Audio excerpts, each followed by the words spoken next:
नमस्कार, मैं Raghav TNC network से आप सभी का हार्दिक स्वागत करता हूँ और आप देख रहे हैं टीएनसी लाइव। आज का जो हमारा स्पेशल प्रोग्राम है फंगस को लेकर के। जैसा कि हम सभी जानते हैं कि ब्लैक फंगस का कहर जो है पूरे देश में छाया हुआ, लोग डरे हुए हैं और कुछ राज्यों ने इसे महामारी भी घोषित कर दिया गया और ऐसे में ही दूसरा नाम व्हाइट फंगस और फिर उसके बाद में अभी येलो फंगस हाल ही में सुनने को मिल रहा है। और येलो फंगस के लिए कहा जा रहा है कि ये ब्लैक फंगस और व्हाइट फंगस से कहीं ज्यादा खतरनाक है। तो इसको लेकर के आज हम बात करेंगे। हमारे साथ में चर्चा में है डॉक्टर सुभाष कक्कड़, जो कि सीनियर ईएनटी सर्जन है। बहुत बहुत स्वागत है डॉक्टर साहब आपका हमारे इस प्रोग्राम में।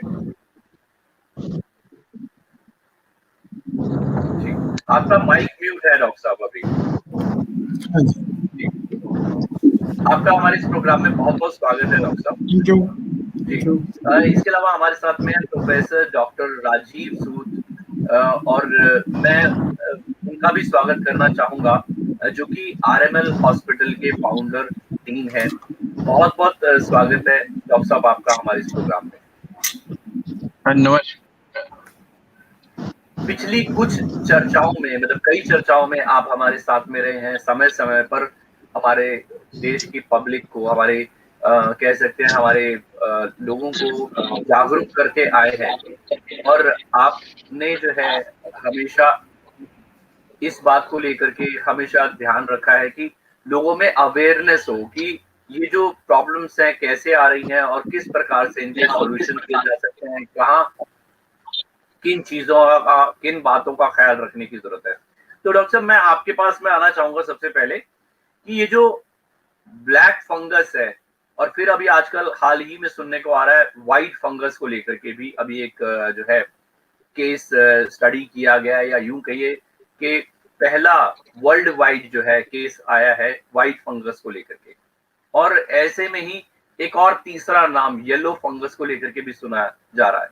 तो सबसे पहले अगर हम ब्लैक फंगस को लेकर के फिर से बात करें, आम भाषा में लोगों के लिए अगर हम बात करें कि ये असल में ब्लैक फंगस होता क्या है और पोस्ट कोविड में इसकी आवश्यकता, बचने के लिए क्या आवश्यकता है, हमें क्या ख्याल रखने की, क्या ध्यान रखने की ज्यादा जरूरत है?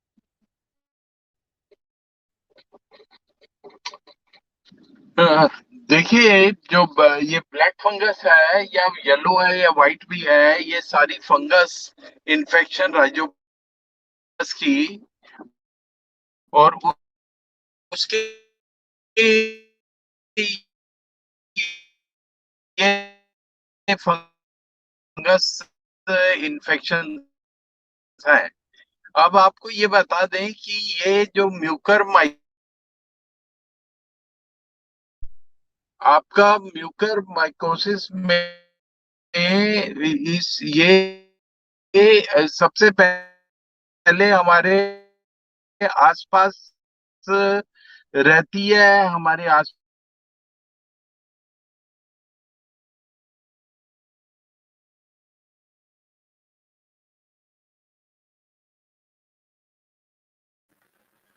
शायद टेक्निकल रीजन की वजह से डॉक्टर साहब अभी हमारे साथ में नहीं है। तो मैं चाहूंगा कि तब तक डॉक्टर राजीव जैसे हमारे साथ में जुड़ते हैं हम उनसे बात करेंगे। हमारे साथ में डॉक्टर सुभाष कक्कड़ हैं और सीनियर ईएनटी सर्जन हैं। मैं उनसे जानना चाहूंगा कि अभी जो हम ब्लैक फंगस को लेकर के बात करें, आम भाषा में बात करें, तो ब्लैक फंगस से कितना डरने की जरूरत है। और जैसा कि हम जानते हैं कि हमारे देश में तकरीबन 12,000 से ऊपर मामले अभी तक आ चुके हैं और बहुत सारी सर्जरीज चल रही हैं। इसका जो कहा जाता है कि 5 दिन के अंदर ये ब्लैक फंगस ऐसा असर दिखाता है कि उसके बाद में जो है बहुत सारे लॉसेस बहुत ज्यादा हो जाते हैं। तो आम इंसान को जो है इससे कितना डरने की, घबराने की जरूरत है। और इसके अलावा सबसे बड़ी जो चीज है वो ये है कि आम इंसान वो किस प्रकार से इससे बच सकता है, ये मैं जानना चाहूंगा। Black fungus, white fungus, yellow fungus, ये कोई भी नई बीमारी नहीं है। ये हजारों साल से थी, हैं और रहेंगी। लेकिन इसके ऊपर अब काम इतना हो रहा है कि इस वक्त ये कोविड के कारण बहुत ज़्यादा केसेस में आ रही है, जो कि अभी तक कारण नहीं बना था। अब कोविड एक बहुत बड़ा कारण बन गया इस चीज़ का। इसलिए इस जितने लोग कोविड से इन्वॉल्व हुए हैं उसमें 1 in 3000 केसेस में फंगस होने का चांस अभी तक इंसिडेंस आया है। ये बीमारी इतनी खतरनाक है, अगर टाइम पे इसका इलाज नहीं किया जाए तो it can be fatal. It starts basically, it is present in 6 parts of the body, but main part we are now talking will be nose. From nose it can go to the eyes, and from eyes it can go to the brain. And other जो दूसरे हिस्से हैं वो हैं, उनमें से skin में involvement हो सकती है, आपकी लंग्स में इन्वॉल्वमेंट हो सकती है, और बॉडी के किसी भी पार्ट में ब्लड से ये जा सकता है। तो इसलिए ये इतनी जल्दी फैलता है। ये जो फंगस है ये पूरे एटमॉस्फेयर में हर वक्त प्रेजेंट है। जो अभी आप पिक्चर देख रहे हैं इसमें नोज में से साइनस में जाके अब ये ऑर्बिट के अंदर, आंख के अंदर जा रहा है इन्फेक्शन। ये आंख में जाने के बाद आंख की मसल्स को वीक कर सकता है, आंख को डैमेज कर सकता है। अब नेक्स्ट जो फोटो है इसमें आप देख रहे हैं कि ये सारी स्किन को बिल्कुल इसने डेड कर दिया है। जो काला वाला पार्ट है ये सारी स्किन डेड है इसके अंदर, और ये वाली सारी पार्ट हमें पूरी स्किन निकालनी पड़ती है, बिकॉज जहां से नहीं निकालेंगे वहां से ये फिर फैलेगा। और ये निकालने से पहले हमें इनको दवाइयां देनी स्ट्रांग पड़ती हैं, नहीं तो ये रुकता नहीं है। तो इसमें ट्रीटमेंट में हमें यही करना होता है कि इसकी जो एग्रेसिवनेस को कम करना है। We give the injection, strong injection amphotericin B. उसके देने के बाद हम उस पार्ट को निकाल देते हैं। तो अब आप देख रहे हैं इसमें ऊपर वाली उसमें सिर्फ आंख के अंदर स्वेलिंग आई हुई है आंख के अंदर, और नीचे वाली पिक्चर में पूरी की पूरी लिड जो है वो क्लोज्ड है और पूरा फेस स्वोलन है। तो उसके सारे जो नीचे का हिस्सा है आई का ऑर्बिट के अंदर स्वेलिंग आ चुकी है। अगर हम इसकी आईज को खोल के देखेंगे तो इसकी आईज में मूवमेंट नहीं होगी, आंख नहीं हिलेगी, and there may be loss of vision also. वो सब हमें फर्दर चेक करना पड़ता है कि ये जितना प्रोग्रेस करता जाएगा आंख की मसल्स को वीक कर देगा, विजन को लॉस कर देगा, और उसके बाद अगर फैलता है तो कई बार दिमाग में भी चला जाता है। इसका सबसे बड़ी प्रॉब्लम ये होती है कि अगर तो ये नाक तक लिमिटेड है और हमने टाइम पे डायग्नोस कर दिया, हम इसको ऑपरेशन से दूर कर सकते हैं, निकाल सकते हैं और रोक सकते हैं। अगर आई में चला गया है तब भी हम ट्रीटमेंट तो कर सकते हैं, बट प्रॉब्लम कि हमारी उसमें आंखों की नज़र स्टेक पे रहती है। आंख का ऑर्बिट पूरी की पूरी निकालनी पड़ सकती है अगर आंख में जा चुका है। इसमें हम इंसान की जान बचा लेते हैं, बट विजन के लॉस को नहीं रोक सकते। और अगर यही से आगे जाके दिमाग तक चली गई है, या कैवर्नस साइनस थ्रोम्बोसिस एक होता है जो कि खून की नसों में जाके खून जम जाता है, वहां से सर्कुलेशन खत्म हो जाता है, तो वो अंदर ब्रेन में डैमेज ऐसी होती है जिसको कि मतलब किसी भी दवाई से रोक पाना नामुमकिन के बराबर है।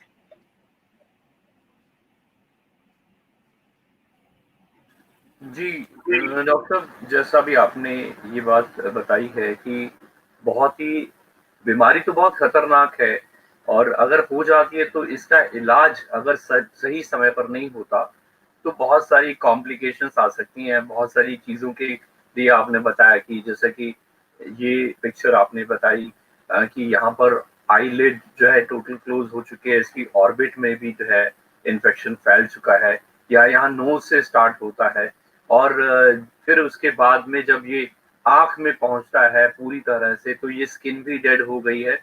तो ये सब चीजें जो है रिमूव करनी पड़ती हैं। इस बीमारी की सबसे खतरनाक जो बात है वो यही है कि इंसान की जो जब ये हो जाती है तो अगर 1-2 दिन में डायग्नोज नहीं हुआ इसका सही तरीके से तो खतरा इतना ज्यादा रहता है, जो डैमेजेस हैं वो इतने ज्यादा खतरनाक हैं कि हमारे फेस के या हमारी बॉडी के कुछ पार्ट जो है हमारे वो निकालने पड़ सकते हैं। हमारे साथ में डॉक्टर राजीव सूद जो है दोबारा से जुड़ गए हैं। मैं उनका बहुत बहुत स्वागत करना चाहूंगा टीएनसी लाइव के इस प्रोग्राम में, सेशन में। और जी डॉक्टर साहब, आप जो अपनी तरफ से बता रहे थे ब्लैक फंगस के लिए और व्हाइट फंगस और येलो फंगस के लिए, तो मैं चाहूंगा कि वहीं से आप कंटिन्यू करें। देखिए, मैं आपको ये बता रहा था, ये जो रंग के हिसाब से फंगस का नाम रखने की बात है, ये कोई बहुत साइंटिफिक चीज नहीं है, और ये एक फैमिली है फंगस की। कुछ फंगस जो है हमारे शरीर में ऊपर से इन्फेक्ट करते हैं, कुछ अंदर से इन्फेक्ट करता है, और कुछ जो है हमारा वो जो हमारा बॉडी के कट्स लग जाए इवन स्किन में, उससे भी इन्फेक्ट हो सकता है। मुंह नाक से, लंग से, सांस में जाके स्पोर्स जो है वो भी इन्फेक्ट कर सकते हैं। पर ये जो फंगस जिनके बारे में आज बात हो रही है, ये ऐसे फंगस हैं जो कि हमारे आसपास एटमॉस्फेयर में नॉर्मली रहते हैं, और ये हमारे लिए बेनिफिशियल है, हमारे इकोसिस्टम के लिए। ये जो डेड टिश्यूज होते हैं, या जो कोई पक्षी है या कोई एनिमल्स हैं या प्लांट्स हैं, जब वो डेड हो जाते हैं तो उनके न्यूट्रिएंट्स को ये डिकम्पोज करके वापस सॉइल में मिलाते हैं। तो ये जो सारे के सारे हमारी इन्वायरमेंट को क्लीन रखते हैं। अब होता क्या है कि चाहे डायबिटीज है या कुछ ऐसी डिजीज है जिससे हमारा पूरा सिस्टम, इम्यून सिस्टम जो है वो वीक हो चुका है, या फिर हमारे स्टीरॉइड्स हैं जो हमारे इम्यूनिटी को सप्रेस करते हैं, ऐसी सर्कमस्टांसेस हैं जो कि जिसकी वजह से होता है। और सबसे बड़ी बात, ये तीनों फंगस जो आप बात रहे हैं, कंडीशंस हैं, ये फंगस कंडीशंस राइजोपस फैमिली की हैं, और ये ऐसा होता है कि ये एक आदमी से दूसरे आदमी में इसका संक्रमण नहीं होता। मतलब ये इन्फेक्शियस डिजीज नहीं है जैसे कोरोना की तरह कि अगर एक को हो गया तो आसपास सबको हो जाएगा। फिर भी इसको महामारी इसलिए डिक्लेयर कर रहे हैं कि आसपास हमारे केसेस का नंबर अचानक बढ़ना शुरू हो गया, और एक जगह नहीं, कई जगह। जैसे दिल्ली में एक एक दिन में 100 नए मरीज आ रहे हैं, पिछले 4 दिन में 500 मरीज आ गए, एक हफ्ते के अंदर कोई 800 के करीब मरीज आ गए, और इसलिए दिल्ली में भी थर्सडे को इसको महामारी डिक्लेयर कर दिया। ऐसे एक तेलंगाना स्टेट में सबसे पहले महामारी डिक्लेयर किया था। अब आपको ये बताएं कि इसको ब्लैक क्यों बोलते हैं, क्योंकि इसका जो क्रेस्ट होता है वो ब्लैक कलर का होता है, डिस्चार्ज आता है वो ब्लैकिश कलर का होता है।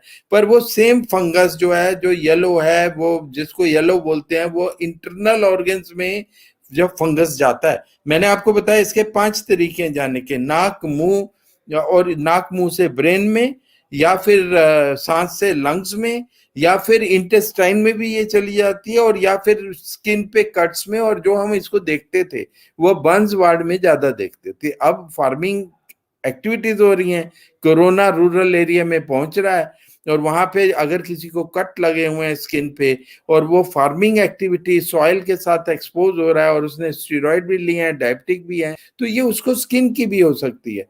तो इसलिए मैं आपको ये बताना चाहूंगा कि जो आपकी व्हाइट फंगस है ये तो आपके नेल्स और स्किन में होती है, पर आपकी जो ब्लैक फंगस है ये जब स्किन ब्रीच हो जाती है उससे जाती है। और एक थ्योरी तो ये भी आ रही है कि जब आप ज्यादा गर्म स्टीम लेते हैं, और आप जरूरत से ज्यादा गर्म स्टीम से आप ज्यादा देर एक्सपोज बार बार करते हैं अननेसेसरली, तब भी ये थोड़े से हल्के से बर्न्स होते हैं, और उससे भी इसका एंट्री पॉइंट हो सकता है।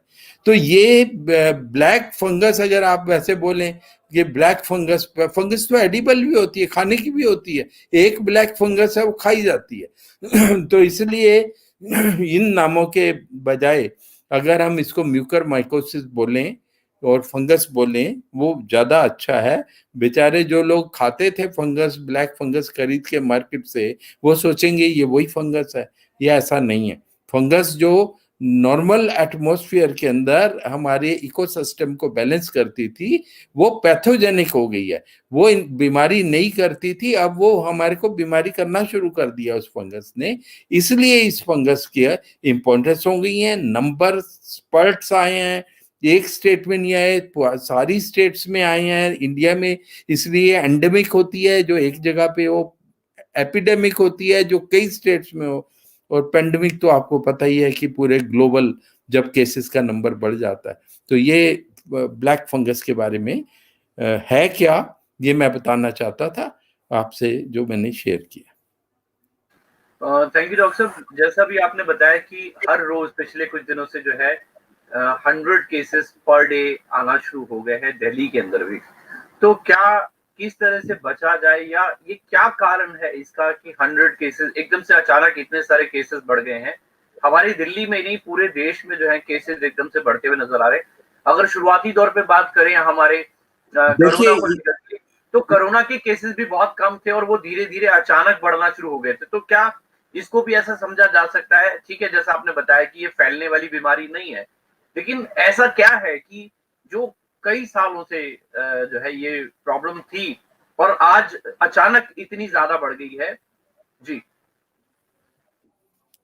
देखिए, जो कोरोना का इन्फेक्शन, उसमें भी कोरोना आया था, उसमें तो हमने नहीं देखा। सेकेंड वेव में क्या नई चीजें हुई हैं, हमको उसके ऊपर कंसंट्रेट करना पड़ेगा। हमारी सेकेंड वेव के अंदर पहली चीज जो हुई है वो ये हुई है कि म्यूटेंट्स आए हैं। अब इसका म्यूटेंट से रिलेशन है या नहीं, ये रिसर्च का विषय है। दूसरी बात ये आई है कि जो स्टीरॉइड्स का यूज है वो बहुत रैम्पेंट हो गया है। लोगों ने कुछ नुस्खे बना के आपस में एक्सचेंज व्हाट्सएप पे, सोशल मीडिया में करने शुरू कर दिए, और जैसा कि नुकसानदेह है स्टीरॉइड ज्यादा खाना, शुरू में लेना, डायबिटीज वालों को लेना, बिना किसी प्रॉपर सुपरविजन के फिजिशियन की लेना, वो भी लिए गए स्टीरॉइड। कई नीम हकीम भी बोलते हैं, जो लोग पहले से दवाइयां देते थे, उन्होंने जैसे ही सुना स्टीरॉइड तो मार्केट से गायब भी हो गए थे एक बार। तो उनकी काला बाजारी शुरू हो गई थी और ये बहुत खाया गया। और जो लोग डायबिटिक थे, इंडिया जो है वो डायबिटीज की कैपिटल है वर्ल्ड की, बहुत डायबिटिक है।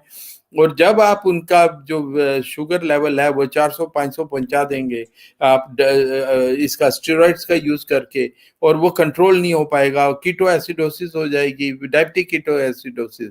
तो इन सब की वजह से ये ब्लैक फंगस जो है ये हमारे शरीर में आना शुरू हुई। और एक और बात है इसके अंदर, हमारे शरीर में जब कोरोना होता है तो एक फेरेटिन लेवल बोलते हैं वो बढ़ जाता है। और फेरेटिन होता है हमारा एक बाइंड आयरन होता है, वो तभी बढ़ेगा जब हमारे शरीर में अवेलेबल हीमोलाइसिस की एक्टिविटी से आयरन, फ्री आयरन अवेलेबल होगा, और वो इसका फूड है। और इसी तरीके से जिंक, जिसको एंटीवायरल हम यूज कर रहे हैं और उसको बहुत अच्छा इफेक्ट है उसका, शुरू से माना गया है, पर ये तो मेटल्स हैं, ये सारे तो इस फंगस की खुराक है। क्योंकि मैंने आपको बताया डेड एनिमल्स हैं, डेड प्लांट्स हैं, उनको डिकम्पोज करके ये सारे मिनरल्स निकाल के सॉइल में वापस ले जाती है। तो अब आप ये इमेजिन कीजिए कि आप एक जिंदा आदमी जिसका लिविंग टिश्यूज हैं उसके ऊपर ये लगेगी, तो ये अट्रैक्ट होती है वेसल्स में, ये अट्रैक्ट होती है जहां जहां ये इसको फूड मिलेगा या मिनरल्स मिलेंगे, और ये इन्वेजिव हो जाती है बहुत ज्यादा और तेजी से जाएगी। और चाहे वो लंग्स हो, चाहे वो इंटरनल ऑर्गन्स हो, जिसको येलो फंगस भी बोला गया एक बार, या फिर ये आप इंटरनल हो, या फिर स्किन में जो व्हाइट फंगस है जो नेल्स में, स्किन में वैसे ही होती है, और ज्यादा काफी टाइम से हम फंगस का ट्रीटमेंट करते हैं, वो भी इन्वेजिव हो गई। तो इस तरीके से, और हम देखते हैं किडनी ट्रांसप्लांट करते हैं हम लोग, और कई इम्यूनो कॉम्प्रोमाइज्ड पेशेंट्स हैं, उसमें ये व्हाइट फंगस पहले से ही अंदर जाती है और हम इसकी ट्रीटमेंट करते हैं एम्फोटेरिसिन बी से, या पोसाकनाजोल, ऐसी दवाइयां हैं जो कि पोसाकनाजोल तो मिल ही नहीं रही, और जो एम्फोटेरिसिन बी है, आज आप देखिए इस महामारी भी आपने पूछा क्यों है, वो इसलिए है कि हमारी जो रिक्वायरमेंट है वही पूरी नहीं कर पा रहे। 3000 एम्प्यूल चाहिए आपको हर रोज, हमको 300 मिल रहे हैं।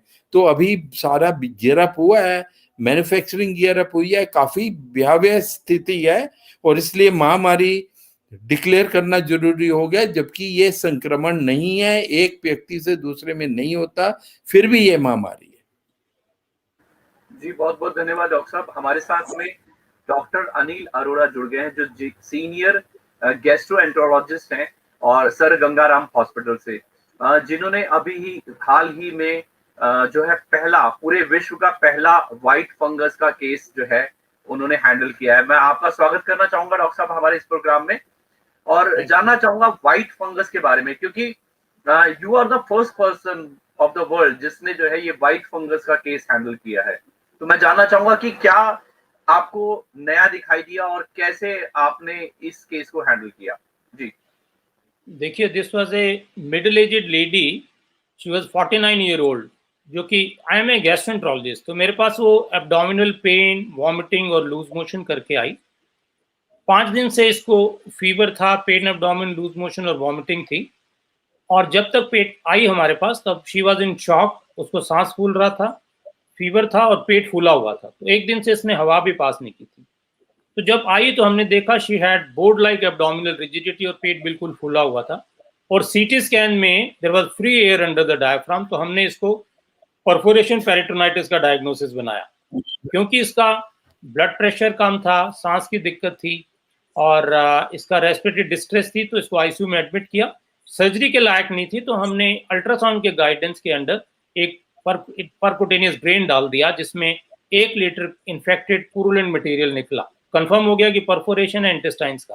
तो अगले दिन सुबह सुबह जैसे ये स्टेबल हुई, ब्लड प्रेशर स्टेबल हुआ, यूरिन आना शुरू हुआ, she was taken up at surgery, and at surgery we were shocked to see कि राइट फ्रॉम गैस्ट्रोएसोफेजियल जंक्शन, मतलब फूड पाइप और स्टमक के बीच में जंक्शन में there was perforation, then part of the duodenojejunal junction was totally necrosed and perforated, and there were also perforation in the colon.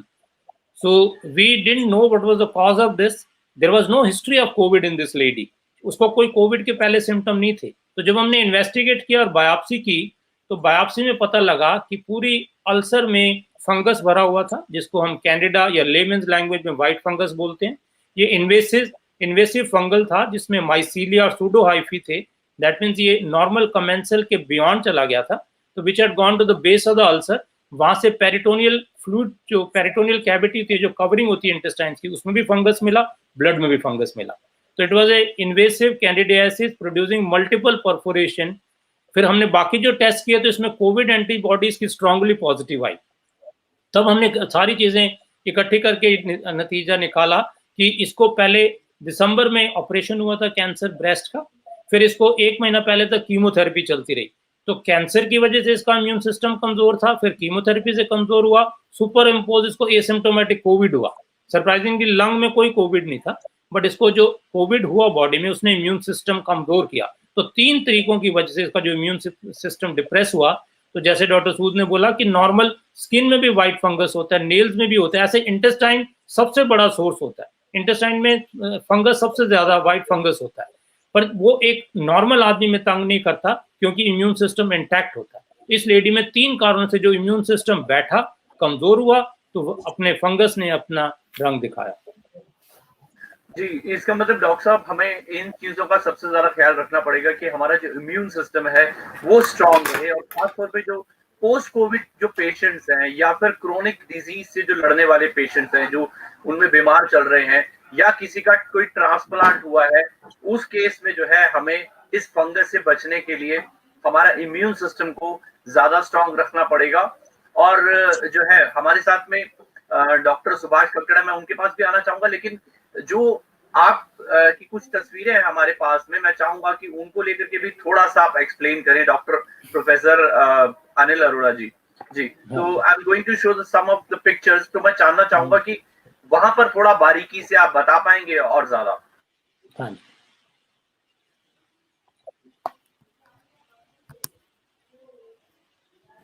जिस प्रकार से ये कुछ पिक्चर्स हैं, तो मैं जानना चाहूंगा इन पिक्चर्स के बारे में, अगर हम कुछ जो है हमारे दर्शकों को समझा सकें, बता सकें। अभी इसमें I am not able to see the pictures, आपने शेयर नहीं की। स्क्रीन पे देखिएगा, पिक्चर्स नजर आ रही हैं आपको।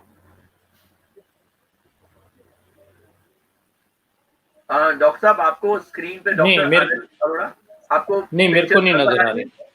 नहीं, मेरे को नजर नहीं आ रही। अच्छा, ओके, चलिए, बहरहाल मैं आपसे जो है और बातचीत आगे जारी रखूंगा।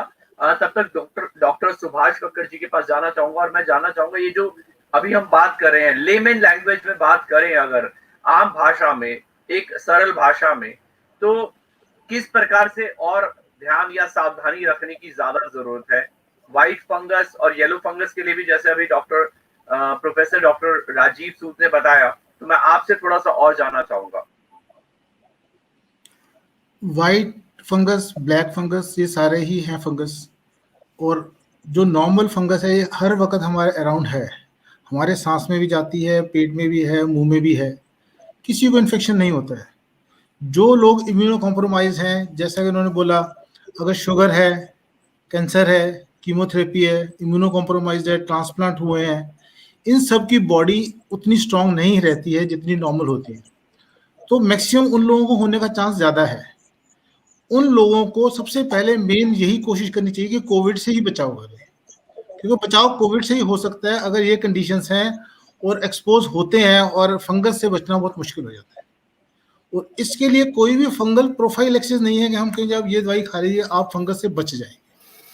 तो बेस्ट है उनको ये कोविड का ही जो मेन चीजें हैं उनकी ध्यान रखेंगे तो ज्यादा अच्छा रहेगा। बाकी अपनी शुगर कंट्रोल रखें। शुगर के केस में अगर आपको स्टीरॉयड दिया जाता है, प्रॉपर मॉनिटरिंग होनी चाहिए कि कीटोसिडोसिस में ना जाए वो।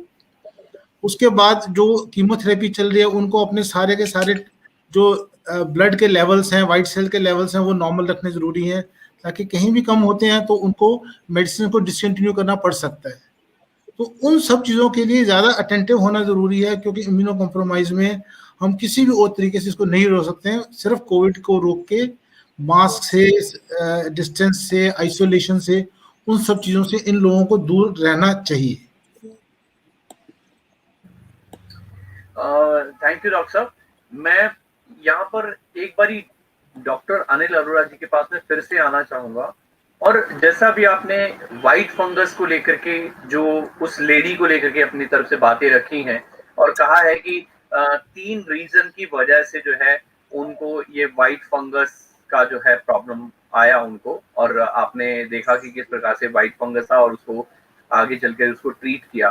तो मैं जानना चाहूंगा कि सभी लोगों को, जैसा अभी बार बार यहाँ पर कहा जा रहा है, इम्यूनिटी जो है अगर लोगों की कम हो जाती है, तो ऐसे आम भाषा में अभी डॉक्टर सुभाष कक्कड़ ने भी अपनी तरफ से बात रखी है कि ज्यादा ख्याल रखने की जरूरत है कि कोविड ना हो ऐसे लोगों को जो क्रॉनिक डिजीज से लड़ रहे हैं, क्योंकि अगर वो क्रॉनिक डिजीज से लड़ रहे हैं और ऐसे में उनको कोविड हो जाता है तो ऑलरेडी उनका इम्यून सिस्टम कम है, डाउन है, और ज्यादा इम्यून सिस्टम डाउन हो जाता है। तो कैसी ऐसी और कौन सी सावधानियां हैं? और खास तौर पे एक आजकल जो सबसे बड़ी प्रॉब्लम चल रही है कि लोग मेडिसिन जमा करके रख रहे हैं अपनी तरफ से, कि अगर कोई भी ये ब्लैक फंगस होगा, व्हाइट फंगस होगा, या अभी येलो फंगस के नाम से भी लोग बहुत ज्यादा डर रहे हैं। तो सभी लोग जो है मेडिसिन अपने पास में जमा करके रख रहे हैं। तो इन सब बातों को लेकर के आप क्या और कैसे समझाना चाहेंगे लोगों को? देखिए, जहां तक डॉक्टर्स का ताल्लुक है, राजीव जी और सुभाष जी भी मेरे से एग्री करेंगे कि हम लोग ये नहीं देखते कि इम्यूनो कॉम्प्रोमाइज्ड है या नहीं है। हमारे लिए हर पेशेंट उतना ही इम्पोर्टेंट है। हम उतनी ही प्रिकॉशन, उतनी ही एजुकेशन, उतनी ही अच्छी सलाह देंगे। कोरोना किसी के लिए भी सिंपल स्ट्रेट फॉरवर्ड नहीं हो सकता। There is no way to जज कि किस 2% को या 5% को सीवियर डिजीज होगा या किन 1 या 2% को मोर्टेलिटी होगी। हमारे लिए हर पेशेंट इंपॉर्टेंट है। ये जो बेसिक गाइडलाइंस हैं कि आप in general also they are important for anything and everything. It is important to realize कि ये जो हम प्रिकॉशंस बताते हैं कि अननेसेसरी एंटीबायोटिक मत लो। एंटीबायोटिक ओवर यूजेज और injudicious usage is the most important cause of candida anywhere in the body. अब देखिए, अगर आप प्रोलॉन्ग एंटीबायोटिक यूज करते रहेंगे even in the absence of corona for any bacterial or infection, then you're more likely to develop white fungus or candidal infection. तो आप unnecessary दवाई मत लीजिए। स्टेरॉइड्स मिनिमम ड्यूरेशन के लिए लो, मिनिमम डोज में लो और डॉक्टर के सुपरविजन में लो। हमारी अच्छी ICMR की, एम्स की, मिनिस्ट्री ऑफ हेल्थ की गाइडलाइंस हैं कि उतनी ही आप दवाई लीजिए जो मिनिमम डोज की रिक्वायरमेंट हो। 6 milligram of dexamethasone for period of 5 to 10 days more than enough. उसके बाद you don't need to taper it, you can stop it. I'm sure there will be indication for continuing it, but let a pulmonologist decide, not you yourself decide. And once you have diabetes, which is induced either by steroids or you have incipient diabetes as a part of your own disease process, please make all extra effort during this period or otherwise also to control it meticulously. In diabetes, the more you control it meticulously, better will be the outcome. Regarding the hoarding of the drugs, Canada या इसकी जो दवाइयां हैं mucormycosis की तो available ही नहीं है। Government ने बहुत अच्छा स्टैंड लिया है कि they have taken it under their own regulation and nobody can purchase it on the open market. But this is the forum I would like to take a clear stance कि ours is the only country in which anybody can buy any damn thing without even consulting a doctor. This is something which should be a criminal offense. You look at the developed world, nobody can purchase anything beyond paracetamol across the counter. So this OTC dispensation of the medicine, like to have the comments of Dr. Rajiv and Subhash. This is the time we should be strict. No medicine should be available other than, simple Neurobion or Hematinics. Other than that, everything has to be under a supervised prescription of a qualified doctor. Thank you doctor साहब for a nice suggestion and जो आपने कहा कि ये medicine के ऊपर जो है खास तौर पे प्रतिबंध लगना चाहिए कि लोग जो है जाते हैं और ऐसे ही अपनी मर्जी से दवाई खरीद लेते हैं। मैं डॉक्टर राजीव सूद के पास में एक बार फिर से आना चाहूंगा और जैसा कि अभी हमने बात की खास तौर पे हमारे देश में कई राज्यों में इसको महामारी घोषित कर दिया गया और आपने समझाया कि क्यों महामारी घोषित कर दिया गया। बचने को लेकर के हम कुछ और सावधानियां क्या रख सकते हैं, क्योंकि अभी हाल ही में सुनने में आ रहा है कि आपको अपना फ्रिज साफ करके रखना चाहिए जिसकी वजह से जो है फंगस, आपको ब्लैक फंगस का प्रॉब्लम हो सकता है, या फिर जो है जैसा कि हम जानते हैं कि डबल रोटी की बात हो या कई और ऐसी चीजें हैं, पानी को भी अगर हम बंद करके रख देते हैं उसमें भी फंगस पैदा हो जाती है। तो फंगस तो हर जगह पर है, लेकिन लोगों को बचना कैसे है इससे, इसको लेकर के कुछ और थोड़ा सा आप बता पाएंगे। हमने मान लिया कि लोगों के इम्यूनिटी अगर जिसकी खराब है तो उसको फंगस जो है जल्दी पकड़ता है, लेकिन हमारे देश में डायबिटिक लोग भी बहुत ज्यादा हैं। अगर हम डायबिटिक पेशेंट्स की बात करें और हार्ट डिजीज की बात करें तो मुझे लगता है कि हार्ट से भी जो है हमारे देश में सबसे ज्यादा मौतें होती हैं। तो ऐसे में हम जो क्रॉनिक डिजीज है उनसे तो हम नहीं बच सकते पूरी तरह से, लेकिन क्रॉनिक डिजीज वाले लोग अपनी किन आम रोजमर्रा की जो जिंदगी है उसमें किस प्रकार की सावधानियां रखें कि जिससे वो इन छोटी बारीकी से को ध्यान रखते बारीकियों को ध्यान रखते हुए वो इन डिजीज से किस प्रकार से और थोड़ा सा आपको रखना है मैम, आप साथ में ये तो मैं रोकूंगी कार्ड वहां बैठ के देखो। डॉक्टर साहब आप मेरी बात सुन पा रहे हैं?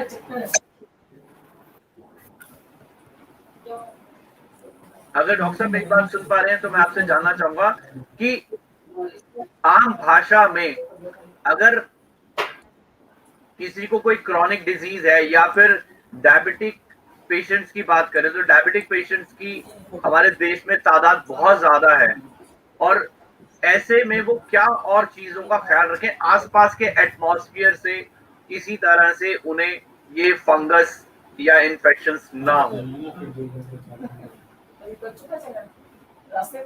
I think maybe Dr. Rajiv is not connected. Okay चलिए ये सवाल जो है मैं डॉक्टर सुभाष क्या बंद तो नहीं है, और मैं यहाँ पर यही कहूंगा कि ये जो हमारा सवाल है डॉक्टर राजीव के साथ में वो हम आपसे जानना चाहेंगे। सबसे पहले तो मैं ये जानना चाहूंगा क्योंकि हार्ट पेशेंट्स तो खास तौर पे बहुत ज्यादा हैं। लीजिए डॉक्टर राजीव हमारे साथ जुड़ गए हैं तो मैं उनसे जानना चाहूंगा। डॉक्टर राजीव क्या आप मुझे सुन पा रहे हैं? हाँ मैं सुन रहा हूँ, थोड़ा सा नेट में प्रॉब्लम आ रहा है। जी अभी मुझे लगता है ठीक है आपका नेटवर्क और आपकी आवाज हम तक पहुंच रही है। तो मैं जानना चाहूंगा कि अगर आपने मेरा सवाल सुना है तो आप प्लीज जवाब दे सकते हैं, नहीं तो मैं सवाल एक बार दोबारा से दोहराता हूँ। आपने सवाल को रिपीट कर सकते हैं जरा? जी बिल्कुल मैं यहाँ पर ये सवाल रिपीट करना चाहूंगा कि जैसे हमारे देश में सबसे ज्यादा लोग जो हैं हार्ट पेशेंट्स हैं और सबसे ज्यादा आप कह सकते हैं कि हार्ट अटैक से बहुत ज्यादा हमारे यहाँ पे मृत्यु दर बहुत ज्यादा है। इसके अलावा हमारे देश में डायबिटिक पेशेंट्स की बात करें तो भरमार है हमारे देश में डायबिटिक पेशेंट्स की। तो ऐसे में जो खास तौर पे क्रॉनिक डिजीज वाले या फिर ये जो डायबिटिक पेशेंट्स हैं ये अपने आप को कैसे और किस प्रकार से आपके आसपास के एटमॉस्फेयर से कैसे अपने आप को बचा सकते हैं, क्योंकि ब्लैक फंगस की बात हो तो उसमें खास तौर पे कहा जा रहा है कि अगर पहले दिन में नहीं पता लगता है तो दूसरे और तीसरे दिन में काफी नुकसान हो जाता है और पांचवें दिन में इतना नुकसान हो जाता है कि उसको वापस ठीक नहीं किया जा सकता। तो क्या तरीका है क्योंकि किसी भी बीमारी से बचने का जो तरीका है अगर उस पे ध्यान दिया जाए तो बीमारी होगी ही नहीं। तो मैं जानना चाहूंगा इससे बचने का और क्या ज्यादा अच्छा बेहतर तरीका हो सकता है, एक आम भाषा में, एक सरल भाषा में, आसपास के एटमॉस्फेयर से किस प्रकार से बचा जा सकता है? देखिए मैं आपकी बात को इस तरह से रखूंगा कि हमारे देश में डायबिटीज बहुत है। हमारे देश में एक्चुअली मेटाबॉलिक सिंड्रोम एक जो कॉम्प्लेक्स है वो बहुत ज्यादा है, जिसके अंदर हमारे लोग ओबीज हैं या डायबिटिक हैं और साथ में हाइपरटेंशन है, इंसुलिन रेजिस्टेंस है। पर ये तो पहले भी था, और ये कोरोना के जो पेंडेमिक है उससे पहले भी था। अब उसके अंदर प्रॉब्लम क्या आई है कि अनहाइजीनिक कंडीशंस हैं, मास्क है आप उसको लगातार बार बार यूज कर रहे हैं, उसको चेंज नहीं कर रहे हैं, या फिर आपके जो ऑक्सीजन कंसंट्रेटर है या जो आपका इक्विपमेंट है उसका जो वाटर है टैप वाटर यूज कर ले रहे हैं। ऑलरेडी इम्यूनो कम्प्रोमाइज पेशेंट है और उसके अंदर डायबिटीज अनकंट्रोल हो गई है बिकॉज ऑफ स्टीरॉयड, और उसके बाद आप उसी पानी को चेंज नहीं कर रहे, टैप वाटर यूज कर रहे हैं, डिस्टिल्ड यूज नहीं कर रहे। तो ये जो नासमझी है उसकी वजह से ये प्रेसिपिटेट हो रहा है। तो प्रिवेंशन करना सबसे बड़ा काम है, और प्रिवेंशन होगा तभी जब हम जुडिशियस यूज ऑफ स्टीरॉयड करेंगे, डायबिटीज को कंट्रोल रखेंगे, डायबिटीज को अर्ली आइडेंटिफाई करेंगे, और अगर स्टीरॉयड देने पड़े तो आप उसकी मॉनिटरिंग करेंगे। बहुत सारे लोग होम आइसोलेशन में स्टीरॉयड ले रहे हैं और अपना diabetic level, blood sugar level को चेक नहीं कर रहे।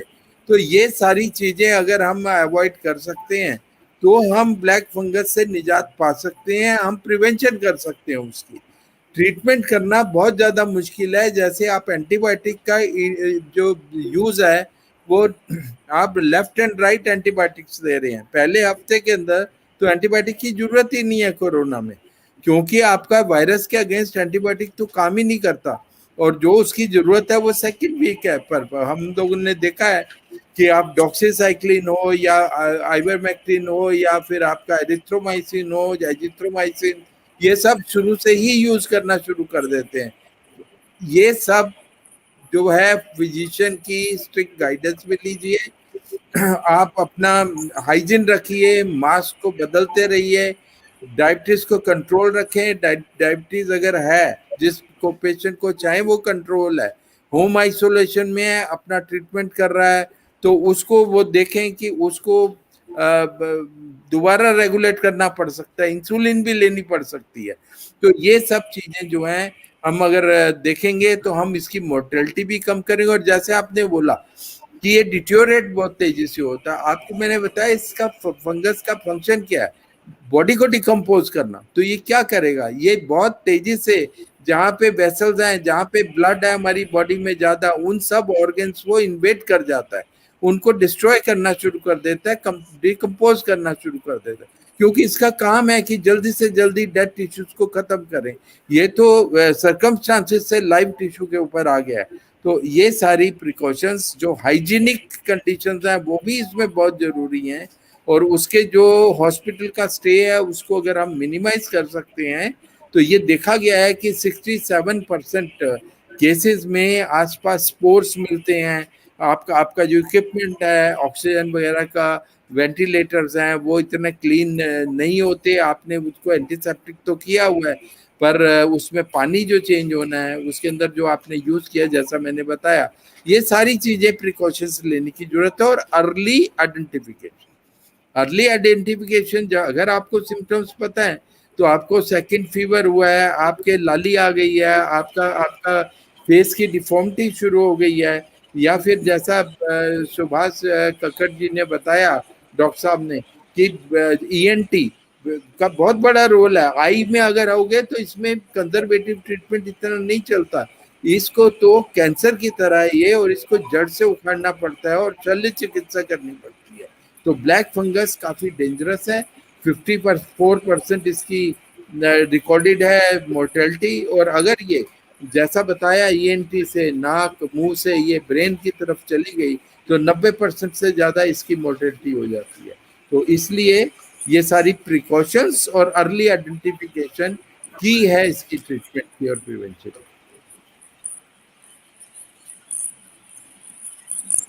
थैंक यू डॉक्टर साहब। मैं अभी डॉक्टर सुभाष कक्कड़ के पास में आना चाहूंगा। जैसा अभी हमारे साथ में प्रोफेसर डॉक्टर राजीव सूद ने ये बात बताई, अर्ली आइडेंटिफिकेशन होना बहुत जरूरी है। तो इसमें जो अर्ली आइडेंटिफिकेशन है, अगर किसी को लगता है कि उसे कुछ तरह के सिम्टम्स है, तो किस प्रकार के, एक ये मैं चाहूंगा सिम्टम्स, खासतौर पे ब्लैक फंगस को लेकर के जो सिम्टम्स को लेकर बात करें, तो कैसे सिम्टम्स जो है होते हैं, लोग घर में या सेल्फ जो है इसका डिटेक्शन या इसको किस प्रकार से जान सकते हैं? क्योंकि सबसे पहले ये जानना बहुत जरूरी है कि अगर किसी को हो जाता है तो क्या सिम्टम्स अगर उसको सामने नजर आते हैं, और फिर उसके बाद में किस प्रकार से उसे कैसे अप्रोच करना चाहिए किसी भी ईएनटी सर्जन को। जिस केस में भी अगर थोड़ा सा भी शक है या थोड़ी सी भी प्रॉब्लम है, सबसे पहले हमें नाक के सिम्टम देखने पड़ते हैं। जुकाम हो सकता है, नाक में ड्राइनेस हो सकती है, नाक में इचिंग हो सकती है, नाक से खून वाला पानी आ सकता है, नाक में काले रंग का पानी आ सकता है, और नाक के अंदर बदबू आ सकती है, लॉस ऑफ स्मेल हो सकता है, जो कि नाक के अंदर कारण आते हैं। उसके बाद जो आंख में कारण है, मैंने ये बताया कि आंख में स्वेलिंग हो सकती है। पहले सिर्फ बाहर होगी पुतली के ऊपर, फिर बाहर लिड के ऊपर हो जाएगी, लिड खुलेगी नहीं। उसके बाद जो आंख के नीचे वाला ऐसा या हिस्सा सुन्न हो जाएगा, इसमें ये वाला ऐसा सुन्न हो सकता है। आंख के ऊपर आप अगर कॉटन टच करते हैं तो आपकी आंख ब्लिंक करती है, सेंसेशन होती है, उसको टच करेंगे तो वो डेड हो सकता है। और उसके बाद अगर नाक में कोई चीज़ लगाते हैं और आपको सेंसेशन नहीं आती है, इसका मतलब ये सब चीज़ें आपके अंदर ब्लैक फंगस के कारण हो रही है। और आंख में अगर आप सीधा देखते हैं, आपकी आंख में मूवमेंट नहीं होती, प्यूपल डायलेट होता है, विजन कम हो जाता है, दिखना कम हो जाता है, ब्लरिंग आ जाती है, और आंख के आसपास कहीं भी कोई काले रंग का जख्म बन जाता है जो कि बिल्कुल डार्क होना शुरू हो जाता है, जिसे एशार कहते हैं। तो ये सब चीज़ें देखने से हमें ये सिम्टम्स हैं जो पेशेंट ही बता देगा। ये देखने से अगर हमें कहीं भी डाउट लगता है तो सबसे पहला काम हमारा होता है हम नाक में एंडोस्कोपी करें, क्योंकि कई बार इन्फेक्शन बाहर नहीं आता है, अंदर का एरिया मॉइस्ट होता है, स्पोर हर वक्त वहाँ होते हैं। जो नॉर्मल आदमी में वो स्पोर अटैक नहीं करते हैं, लेकिन जिसमें डायबिटीज है, कोविड अब नया एक ऐड हो गया कि जो उसको प्रीडिस्पोज कर रहा है, और बाकी सब हमने इम्यूनो कॉम्प्रोमाइज सारी चीज स्टीरॉयड बताए हैं। तो वो उस जगह पे नाक में जहाँ भी म्यूकोजा में टीयर मिलता है, कई बार ऑक्सीजन बहुत स्पीड से जाती है, नाक में हल्के हल्के क्रैक्स आते हैं, तो वहां से फंगस एंटर कर सकती है। फंगस एंटर करती है तो हमें एंडोस्कोप से देखना है कि अंदर जो म्यूकोजा है वो नॉर्मल पिंक एंड हेल्दी होता है, और इसमें डार्क ब्लूइश और कई बार बहुत वो काला, बिल्कुल काला डेड स्किन हो जाती है, तो वो हमें एंडोस्कोप से दिखता है। और जब वो फैल जाता है तो जो आपने पिक्चर दिखाई है, ये पैलेट के अंदर तक आ गया है। ये जख्म अंदर से फैल के पूरा पैलेट के अंदर, तालू के ऊपर उसकी पूरी स्किन गल चुकी है और हड्डी भी गल रही है। तो ये नीचे तालू में आ सकता है, फेस पे आ सकता है, आंखों में आ सकता है, बाकी पिक्चर्स मैंने आपको अभी दिखाई थी, तो उन सब चीज़ों में आ सकता है। अब हम एंडोस्कोपी करके क्या करते हैं, we take a swab. Swab भी नहीं, स्क्रैपिंग लिए तो ज़्यादा अच्छा रहता है, बिकॉज सेल्स आर देयर। उसको हम उसमें मीडिया में QOH में डाल के देखते हैं। अगर a separate hyphae with 90 degree branching is there, ये एक मतलब टेक्निकल पॉइंट है जो कि इमीडिएट हमें बता देता है कि ये म्यूकर है या नहीं है। अगर म्यूकर है देन हमें इमीडिएटली उसको एफ्लोट्रेसिन बी देनी होती है, एंड CT स्कैन कराना पड़ता है कंट्रास्ट के साथ, ताकि हमें पता लगे वो कहाँ कहाँ तक आंख में फैला हुआ है। और उसके बाद हमें MRI कराना पड़ता है कि वो दिमाग में फैला है, क्या वनस साइनस में गया है या नहीं गया, और इंटरनल कैरोटिड आर्टरी वगैरह में इन्वॉल्वमेंट है या नहीं है। ये चीजें पता करने के बाद ही हम प्लान कर सकते हैं हमने उसको ऑपरेट सर्जरी करनी है या नहीं करनी। जितना भी हिस्सा है उसको हम प्लान करके उस हिस्से को इंजेक्शन देने के बाद उसका थोड़ा सा प्रोग्रेस रुकता है, तो हम उस हिस्से को बिल्कुल एक्सरसाइज कर देते हैं। जितना डेड इशू है, डेड के बाद हम उसको उतने हिस्से तक काटते हैं जब तक ताज़ा ब्लड ना आए। बिल्कुल नया ताज़ा ब्लड आने का लगता है वो एरिया बिल्कुल फ्रेश है, वहाँ इन्फेक्शन नहीं हुआ है। और कई बार यही सर्जरी हमें 2-2, 3-3 बार करनी पड़ती है। We go from the nose के बाद जो ये बाकी हिस्सा मैक्सिला बोन है, इसको भी निकालना पड़ सकता है। आई इन्वॉल्व हो तो आई निकालनी पड़ती है। इन सब के लिए हमें पेशेंट को सब प्रोग्नोसिस बतानी पड़ती है कि आपका क्या क्या करना पड़ सकता है। आज ऑपरेशन क्या हो सकता है, दोनों दोबारा और फैल गया तो और करना पड़ जाए, 3 बार भी करना पड़ सकता है। अगर हम इतना हिस्सा यहाँ से निकाल देंगे तो ये पूरा डिफेक्ट रह जाएगा, हमें उसको दिखाना है, जैसे आपने अभी तालू की फोटो दिखाई कि हमें अगर तालू से वो उससे निकालना पड़ेगा तो पेशेंट को वहां पे एक नया डेंचर ऑब्टूरेटर देना पड़ेगा ताकि खाना खाते हुए खाना नाक में ना आए। इतना ऐसा निकालने के बाद हमें आर्टिफिशियल प्रोस्थेसिस बना के उसको देने पड़ेंगे, because he has to live a decent life. तो उसके लिए हमें सारी प्लानिंग करके प्रोग्नोसिस समझा के तब करना पड़ेगा। एंड इवन देन हमें फिर भी ये जो इंजेक्शंस हैं ये बाजार में नहीं मिलेंगे, अब अच्छा हो गया, बट पेशेंट को एटलीस्ट 6 से 8 हफ्ते तक चलेंगे, नहीं तो ये कभी भी दोबारा फैल सकते हैं। तो प्रोस्थेसिस लगना, इम्प्लांट लगना ये बहुत जरूरी है, क्योंकि पेशेंट कम से कम एक प्रेजेंटेबल कंडीशन में किसी को मिले तो वो भयानक ना लगे। तो हमें शुरू से लेके आखिर तक उस चीज का ध्यान रखना है कि पेशेंट की जान बच जाए और उसके बाद कम से कम एक रीजनेबल डिसेंट लाइफ जी सके। जी बहुत बहुत शुक्रिया डॉक्टर साहब। मैं अभी आखिर में प्रोफेसर डॉक्टर अनिल अरोड़ा जी के पास आना चाहूंगा कि आजकल ही ये सबसे ज्यादा जो इन्फेक्शन है, कह सकते हैं कि जो फंगस इन्फेक्शन है, ये सबसे ज्यादा आजकल ही क्यों फैल रहा है? देखिए राघव जी, अगर आप वर्ल्ड का फंगस लिटरेचर देखेंगे तो अगर 100 केसेस वर्ल्ड में फंगस के रिपोर्ट हुए हैं तो 80 हिंदुस्तान से रिपोर्ट होते हैं। तो ये नहीं कि फंगल इन्फेक्शन हिंदुस्तान में अभी आया है, पर this is a common phenomena. सबसे ज़्यादा वर्ल्ड में फंगस केसेस हिंदुस्तान से, स्पेशली म्यूकरमाइकोसिस हिंदुस्तान से रिपोर्ट होता है।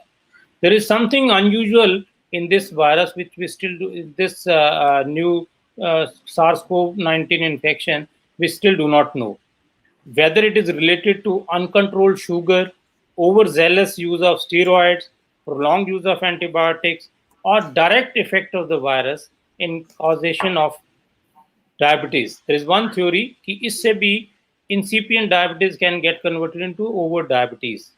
So a combination of severity of the infection coupled with overuse of steroids, high ferritin levels, and इसमें जो म्यूकरमाइकोसिस में एक एंजाइम होता है, इसको बोलते हैं कीटो रिडक्टेज, जो एक शुगर के लिए, शुगर उसके लिए फॉडर है। तो जब भी हाई शुगर होगी म्यूकर के लिए तो उसकी बहुत अच्छा लगेगा उसको ग्रो करना।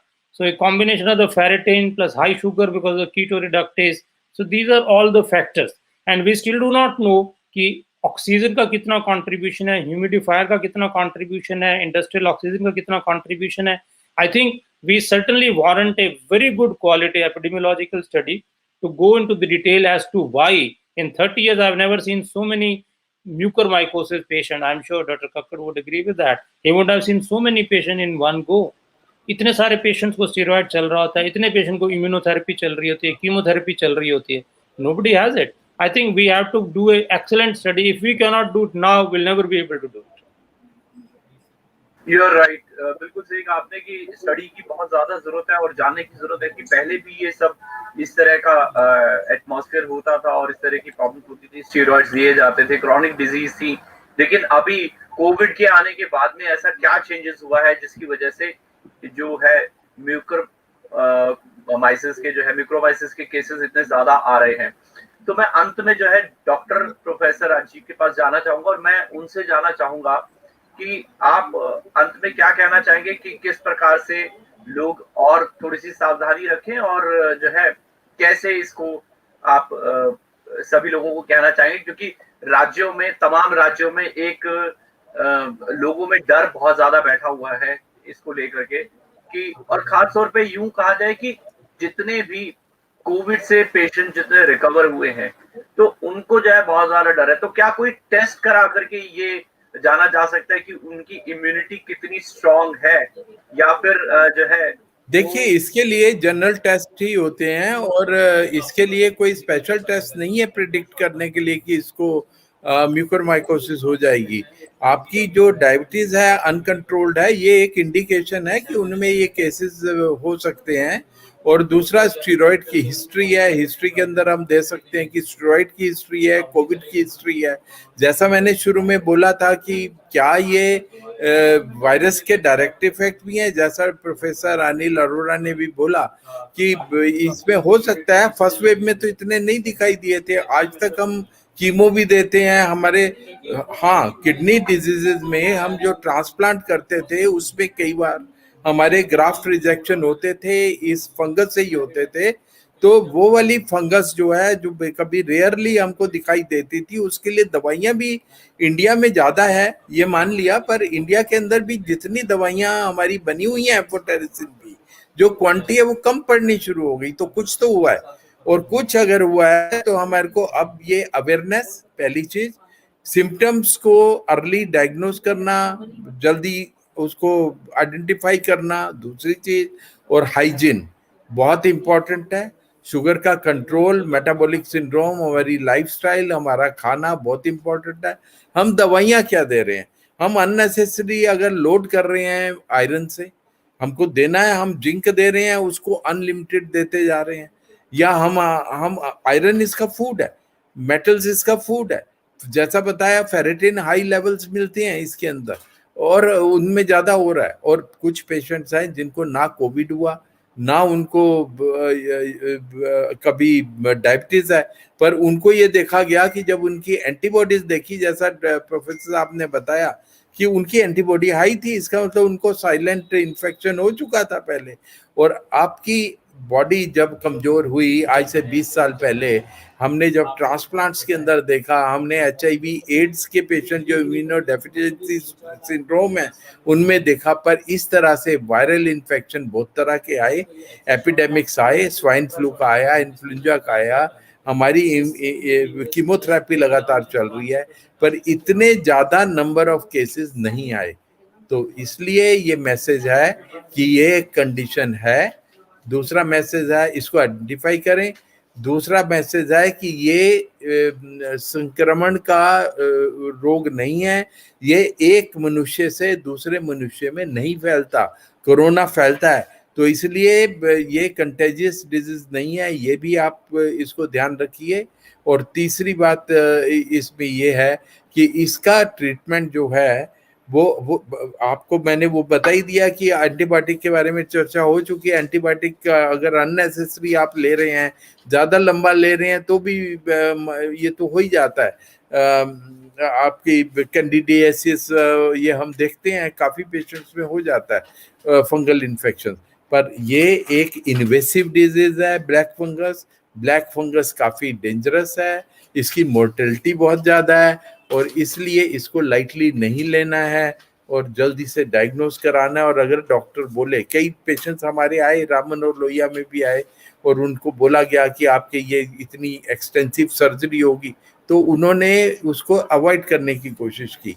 ना तो डॉक्टर को अवॉइड कर सकता है इसको, एक्सटेंसिव सर्जरी को, ना बाद में रिकंस्ट्रक्शन के जो भी स्टेप्स ले, जान बचाना इसलिए जरूरी है कि मोर्टेलिटी, जो डेथ्स हैं वो बहुत ज़्यादा है इस इन्फेक्शन के बाद, और दवाइयाँ हमारे पास बहुत कम है, स्टॉक बहुत कम है दवाइयों का, वार फुटिंग पे काम कर रही है गवर्नमेंट, और बहुत जल्दी हम ये कमी पूरी कर लेंगे। जो कंपनियां मैन्युफैक्चरर हैं वो इसको अपनी कैपेसिटी से ज़्यादा बना रही हैं, उनको इंस्ट्रक्शंस दे दी गई है, और हम लोगों के पास कुछ दवाइयां हैं इसकी, जिसमें एक पोसनकोल भी, कोनाजोल भी है, जो कि देखिए ये जो है एम्फोटेरिसिन भी जो इसमें दिया जाता है वो 5-7 दिन के लिए नहीं है एंटीबायोटिक की तरह, ये 2 महीने दिया जाएगा सुबह शाम, और इससे किडनी पे इफेक्ट हो सकता है। जिन लोगों की ऑलरेडी किडनी अफेक्टेड है उनको तो दूसरी दवाई दी जाएगी, वो है नहीं, इतनी अवेलेबल नहीं है हमारे पास अभी दवाइयाँ। तो ये सारी चीजें देखते हुए इस महामारी को इमीडिएटली नोटिफाई करें, इमीडिएटली इसका केस आए तो उसको बताएं और ट्रीटमेंट करें जल्दी से जल्दी, यही एक मैसेज है। थैंक यू डॉक्टर साहब, थैंक यू वेरी मच। मैं लास्ट में जो है डॉक्टर सुभाष कक्कड़ जी के पास जाना चाहूंगा, जो कि एक सीनियर ENT सर्जन है। तो मैं आपसे जानना चाहूंगा कि लोगों को क्या कहना चाहेंगे, क्योंकि वैसे तो प्रोफेसर अनिल अरोड़ा और प्रोफेसर डॉक्टर राजीव सूद ने काफी अच्छी तरीके से जानकारी दी है, लेकिन बतौर ENT सर्जन मैं चाहूंगा कि आप भी अपनी तरफ से कुछ बात रखें, ताकि लोगों को समझ आ सके कि ये इस विषय पर कितनी गंभीरता से सोचने की जरूरत है। और मैं एक चीज यहाँ पर और ऐड करना चाहूंगा, जो आपसे पूछना चाहूंगा। अभी डॉक्टर राजीव सूद ने कहा यहाँ पर कि बहुत एक्सपेंसिव सर्जरी होती है ये, तो मैं जानना चाहूंगा कि लोगों को ये भी समझ में आए कि अगर एक्सपेंसिव सर्जरी भी उनको करानी पड़ती है तो भी जान बचाने के लिए कितना ज्यादा जरूरी है, क्योंकि कुछ ही दिनों में, तकरीबन 5 दिन में इसका असर ऐसा हो जाता है कि फिर ये लाइलाज मर्ज बन जाता है। तो मैं चाहूंगा कि लोग इस जरूरत को समझे, इस बात को समझे कि कितना जल्दी इस पे एक्शन लेना जरूरी है, कितना जल्दी कंसल्ट करना जरूरी है, कितना जल्दी ये डायग्नोज करवाना जरूरी है कि आपको अगर कोई भी शक हो रहा है ऐसा, तो आपको कितना जल्दी मिल लेना चाहिए डॉक्टर से और इसके इलाज को लेकर के बात करिए। संक्षिप्त में चाहूंगा कि आप ये बात पूरी बात करें। म्यूकर रोकना तो बहुत मुश्किल काम है। कोविड को इसीलिए मैं पहले ही बोला कि कोविड को ही रोकेंगे ज़्यादा अच्छा रहेगा। म्यूकर अगर हो जाता है या होने का चांस होता है, जिसको डर है, आप सबसे पहली बात, बड़ी बात तो ये है कि इतना हाइप क्रिएट हो गया है कि हर कोविड वाला आदमी डर रहा है कि मुझे हो तो नहीं गया। सबसे बड़े सिम्टम्स मैंने अभी आपको सारे गिना दिए, काफ़ी सारे।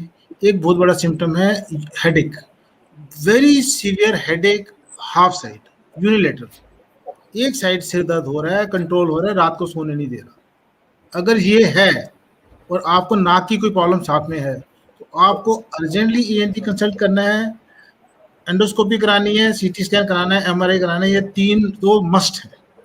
उसी के बाद कोई कुछ कह सकता है कि कुछ करना है नहीं करना। कई बार अर्ली आपको नहीं दिखेगा, आप 2 दिन लेट कर देंगे, वो फैल चुका है। तो जितनी जल्दी हो जाए उतना अच्छा है। ये सर्जरी एक्सपेंसिव से ज़्यादा एक्सटेंसिव है। जो हिस्सा खराब है उसको सैल्वेज सर्जरी कहेंगे कि निकालना ही पड़ेगा। There is no escape. Even the medicine cost is also very high. Medicine कम से कम जो लाइपोसोमल यूज कर रहे हैं 35 से 40 हज़ार रुपये पर डे का खर्चा है। उसको अगर आप 100 दिन देंगे तो आप देखिए पेशेंट का क्या होगा। 2 या 3 सर्जरीज करनी पड़ेंगी, कम से कम लाख 1.5 लाख एक सर्जरी का लगेगा। पेशेंट मतलब गरीब पेशेंट तो सोच भी नहीं सकता। अभी तो अच्छा गवर्नमेंट ने अरेंजमेंट कर दिया है, इंजेक्शन अरेंज कर दिए हैं गवर्नमेंट हॉस्पिटल में, सारी फैसिलिटी पूरी कर दी गई है ताकि किसी को भागना ना पड़े, क्योंकि इसके लिए कोई और कुछ नहीं कर सकता। तो ये पेशेंट को अपने को बचाना बहुत जरूरी है। और जो 10 में से 9 कंडीशंस हैं वो पहले भी थी, तब हम 6 महीने में एक म्यूकर का केस देखते थे। आज दिन में 100 पेशेंट एडमिट हो रहे हैं दिल्ली में।